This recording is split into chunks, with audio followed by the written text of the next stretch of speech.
జాతీయోద్యమం ఇప్పటి వరకు మనం మితవాద యుగం గురించి తెలుసుకోవడం అనేటువంటిది జరిగింది.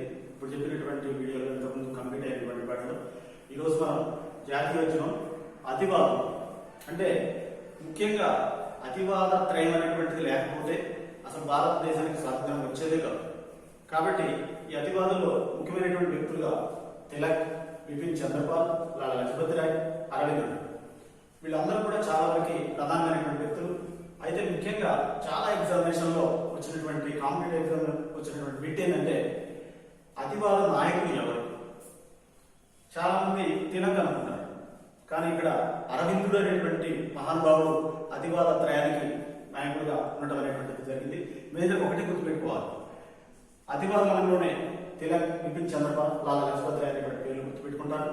కానీ బిట్ వచ్చేటువంటిది ఇక్కడ మేజర్ అరవిందుడి మీద బిట్ రావడం అనేటువంటిది జరిగింది ఇక్కడ.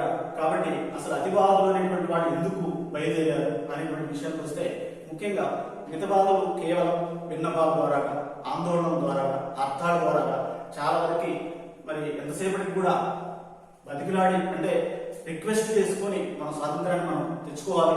అంతేగాని చాలా వరకు వాళ్ళతో ఇబ్బందులు, మరి వాళ్ళని ఇబ్బంది పెట్టద్దు, మనం కూడా ఇబ్బంది పడద్దు అనేటువంటి కాన్సెప్ట్ లోనే ఇక్కడ వాళ్ళు మితవాదులు అనేటువంటి వాళ్ళు ఉన్నారు. ఫర్ ఎగ్జాంపుల్ దాదాపు నవరోజు మరి మా ఊపిరి మా స్వాతంత్రం కోసమే అనేటువంటిది ఆయన గారు చెప్పారు.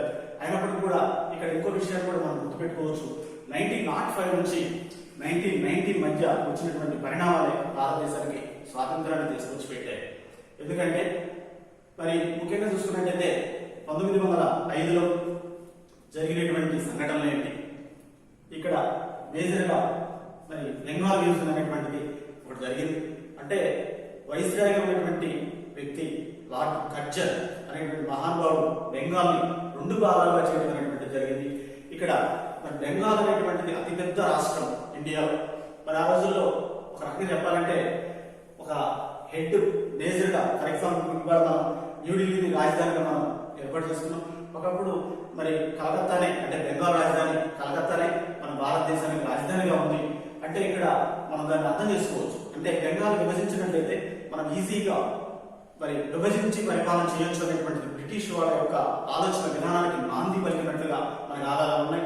అయితే ఇక్కడ మేజర్ ఒకటి గుర్తుపెట్టుకోవాలి, బెంగాల్ విభజన జరిగిన తరువాత వచ్చినటువంటి పరిణామాలే మరి భారతదేశానికి స్వాతంత్రం చేసుకొచ్చి పెట్టారనేటువంటి ఆధారాలు ఉన్నాయి. ఫర్ ఎగ్జాంపుల్ వందే మాతరం ఉద్యమం అనేటువంటిది కూడా మరి బెంగాల్ విభజన ద్వారానే మరి దానికి వ్యతిరేకంగా వచ్చినటువంటి పోరాటం మనం చెప్పుకోవచ్చు. వందే మాతరం ఉద్యమం విషయానికి వస్తే చాలా వరకు వందే మాతరం ఉద్యమాలకు ఈజీగా మనకు గుర్తు రావాల్సినటువంటి వ్యక్తి బంకిం చంద్ర చటర్జీ. వందే మాతరం గేయాన్ని మరి రాయడం జరిగింది. ఆనందమతం అనేటువంటి మరి నామం కూడా అతను రాయడం అనేటువంటిది జరిగింది. దాంట్లో ఏం రాశారు అనేటువంటిది కూడా గుర్తుపెట్టుకోవాల్సినటువంటి అవసరం ఉంది.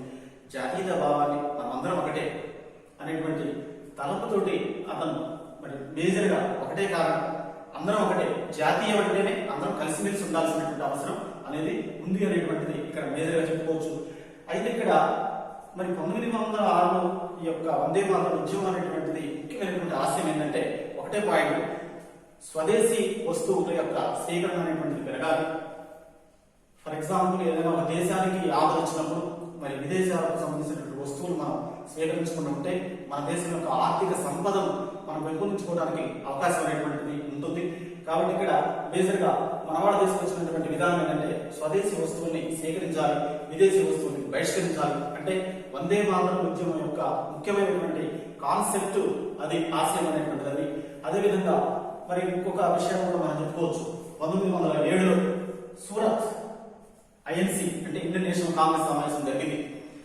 ఈ సమావేశంలో ముఖ్యంగా మేజర్ పాయింట్ ఏంటంటే రాస్ బిహారీ ఘోష్ అనేటువంటి వ్యక్తి ఇక్కడ అధికారికంగా అంటే అధ్యక్షుడిగా పనిచేయడం అనేటువంటి జరిగింది.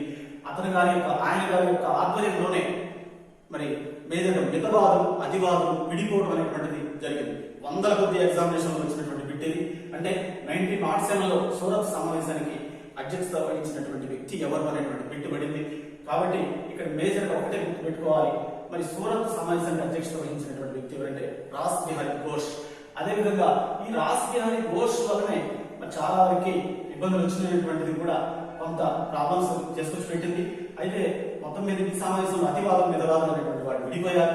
అదేవిధంగా 1908లో తిలక్ ని అరెస్ట్ చేయడం అనేటువంటి జరిగింది. అదేవిధంగా 1909లో మరి మింటో మార్లే సంస్కరణలు అనేటువంటి కూడా తీసుకురావడం అనేటువంటి జరిగింది. ఇదంతా ముఖ్యంగా జాతీయ ఉద్యమంలో అతివాద యుగం అనేటువంటి పాత్ర చాలా ఉంటుందని మనం చెప్పవచ్చు. ఇక 1911, 12 విషయానికి వస్తే భారతదేశ రాజధానిని కూడా కలకత్తా నుంచి మరి ఢిల్లీకి మార్చడం అనేటువంటి చేంజ్ చేయడం, రాజధాని మార్చడం వల్ల ఏమైందంటే అక్కడ పనులు ఏమి జరగకుండా చాలా వరకు మరి వికేంద్రీకరణ అనేటువంటిది లేకుండా చాలా వరకు ఇబ్బందులు పెట్టొచ్చు ఇండియన్స్ ని అనేటువంటి ధోరణిలో ఇక్కడ రాజధాని అనేటువంటి దాన్ని కూడా మార్చడం అనేటువంటి జరిగింది. భారతదేశ రాజధాని మరి కలకత్తా నుంచి ఢిల్లీకి మార్చడం అనేటువంటి జరిగింది. ఒకటే పాయింట్ అండి, 1912 కంటే ముందు ఉన్నటువంటి విషయాలన్నీ కూడా కోల్కతా అనేటువంటిది, అంటే కలకత్తా విషయం మీదనే బిట్లు వస్తుంటాయి. అంటే భారతదేశానికి ప్రెసెంట్ న్యూఢిల్లీ రాజధాని అయినప్పటికీ మరి 1912 కంటే ముందున్నటువంటి పరిణామాలన్నీ కూడా కలకత్తానే కేంద్ర బిందువు భారతదేశానికి మరి ఆవిర్భట్టుగా ఉంది కలకత్తానే. ఆ కలకత్తానే అందుకోసం ఏం చేశారు, బెంగాల్ విభజన అనేటువంటి చేయడం వల్లనే మరి కలకత్తాలో చాలా వరకు ఇబ్బందులు పెట్టడం అనేటువంటి జరిగింది. ఇక్కడ రవీంద్రనాథ్ ఠాగూర్ అనేటువంటి మహానుభావు మరి ఉండడం అనేటువంటి జరిగింది. ఇతను మనం విశ్వ కవి అంటున్నాం. మరి అదేవిధంగా జాతీయ గీతాన్ని రచించడం అనేటువంటి జరిగింది. అదేవిధంగా బంగ్లాదేశ్ జాతీయ గీతాన్ని కూడా తను రాయడం అనేటువంటి జరిగింది, అమర్ స్వరాజ్ బంగ్లా. అదేవిధంగా ఇక్కడ మేజర్ ఒకటే గుర్తుపెట్టుకోవాలి, రవీంద్రనాథ్ ఠాగూర్ కూడా 1913లో మరి నోబెల్ బహుమతి అనేటువంటిది సాహిత్యంలో రావడం అనేటువంటి జరిగింది. అదేవిధంగా గారా బైరే అనేటువంటి గ్రంథాలు కూడా ఇతను రాయడం అనేటువంటి జరిగింది. అతని గురించి ఏం చెప్తున్నామంటే, అసలు ఈ యొక్క రవీంద్రనాథ్ ఠాగూర్ అనేటువంటి వ్యక్తి లేకపోతే, ఈ మహానుభావం లేకపోతే మనకి ఈ యొక్క అతివాద యుగం అనేటువంటిది ఫెయిల్ అయ్యేది. కాబట్టి ఇక్కడ మేజర్ ఏంటంటే సాహిత్యంలో కూడా అతివాదం యొక్క పాత్ర అనేటువంటిది ఉంది. అంటే రవీంద్రనాథ్ ఠాగూర్ వల్ల కూడా చాలా వరకు ఈ పరిణామాల్లో మరి ముఖ్యంగా, ఎందుకంటే 1913 అన్నప్పుడు మనకి ఇక్కడ 1913 అనేటువంటిది ఇక్కడ మధ్యలో ఉంటుంది కాబట్టి ఇక్కడ వచ్చినటువంటి పరిణామాల్లో భాగంగా చెప్తుంటారు.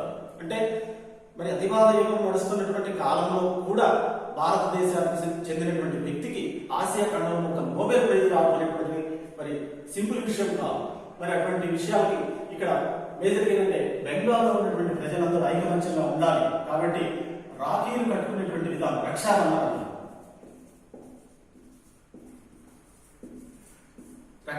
రాఖీలు కట్టుకుంటున్నాం, మన అన్నా చెల్లెల యొక్క బంధాలను మనం పెంపొందించుకుంటాం అనేటువంటి మనం ఈరోజు చెప్పుకుంటున్నాం.